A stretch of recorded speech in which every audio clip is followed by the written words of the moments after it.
Hello, dear parent of the Virgo child. How are you? I hope you are doing fantastic. I hope you enjoyed the month of June. I cannot believe we are halfway through the year here in July. Please remember that my readings are not gender specific, so apply gender as it best resonates for your household. And you are all welcome here for different age ranges. Some of you are here for toddlers, teenagers, and everything in between. Welcome. All right, let's get started here with your reading, or I should say your reading about your child, Virgo, here in July. Let's see what energy is coming through in terms of what they are experiencing in July. Oh, beautiful. Okay. So a couple of things, dear parent. Number one, temperance. Number two, the sun. So the sun is about lovely, beautiful vitality.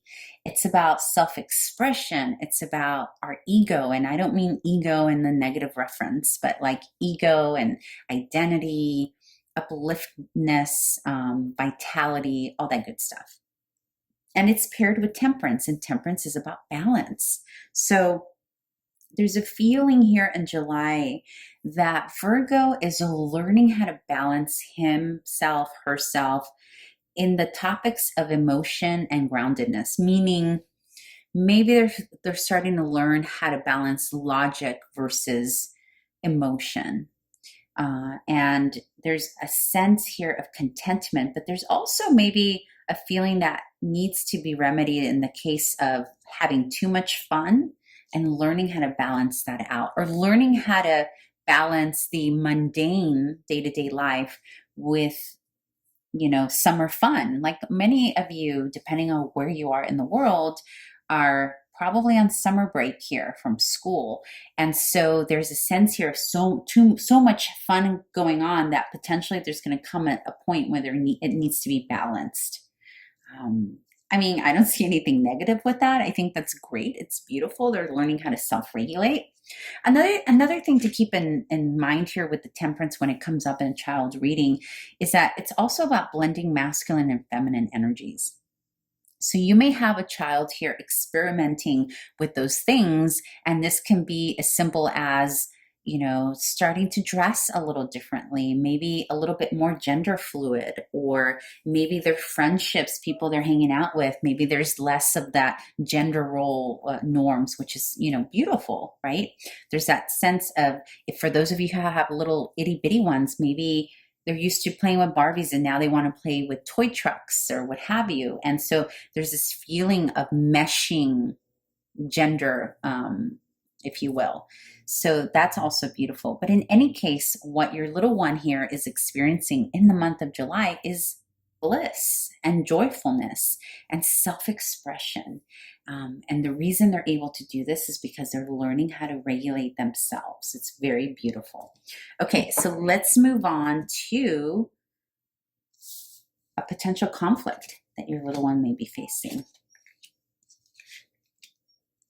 Okay, Four of Pentacles. So a potential conflict that your little one may be facing is a little laziness. Is that really negative? I don't know. I don't think it is. I think that's, it's summer break, darn it. Like, why not be a little lazy? And lazy in not a bad way, but more like in a withholding way. Like maybe he or she is not wanting to hang out with the usual kiddos that they're used to hanging out with, or maybe the types of activities that Virgo is interested in is a little bit more on the luxurious side. And luxurious doesn't have to be like, I don't mean like 5-star luxury. It could be just the simple fact of enjoying nature, right? Because the Empress is in love in nature.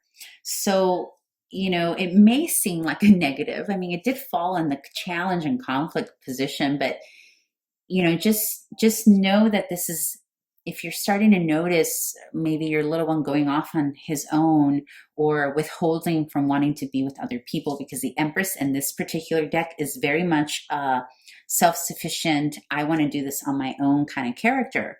But because they're happy and content, and it could just go back to this whole energy of, they feel so good in this, they don't want to disrupt it with others.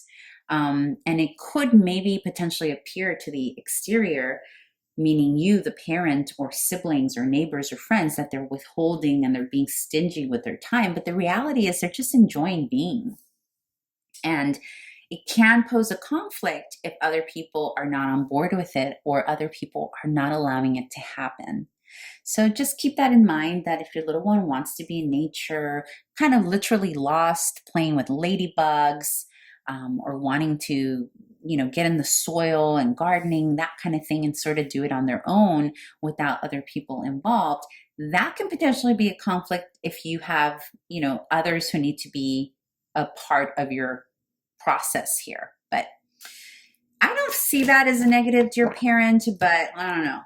Maybe for your household it is. So let's see how you can remedy this conflict.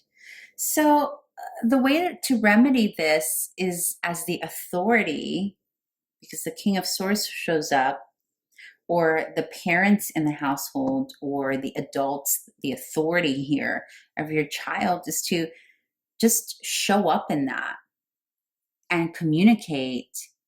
There's a sense here of letting it be. You see, they're not really doing anything, the lovers here. And remember, we're reading from child perspective, so the meanings change a little bit, right? So in this case, it could be the unit, the family unit, and the King of Swords, and they're both showing up together. So this tells me that really what your child needs is for you to just be okay with what they're doing and show up, and allow it to happen as the King of Swords, and communicate and learn, like utilize this time, whatever laziness, quote unquote laziness, they're into, whether it's just sitting there looking at ladybugs, utilizing that time to teach about ladybugs, for example, because the King of Swords is a teacher, right? It's an educator. So it could be also that the educators or the tutors and teachers in the life of your child are trying to disrupt this flow that he or she is in, because it's a little isolating. But really what these two cards, this combination of cards, is saying is just show up for your kiddo in the way that they are being now, and use this time as teachable moments. Like, what about this alone time your child is facing could be a teachable moment, and just allowing them to be, and being partners in whatever transition, because this is a little bit of a transition. Your little one is moving into a whole new realm of exploration here, but they're feeling good about it. Whatever that is really yummy for them, and it's really helping them tap into their heart center, because the sun here is very much about tapping into the heart center. It may not look that way because they're isolating, so don't misunderstand that, dear parent.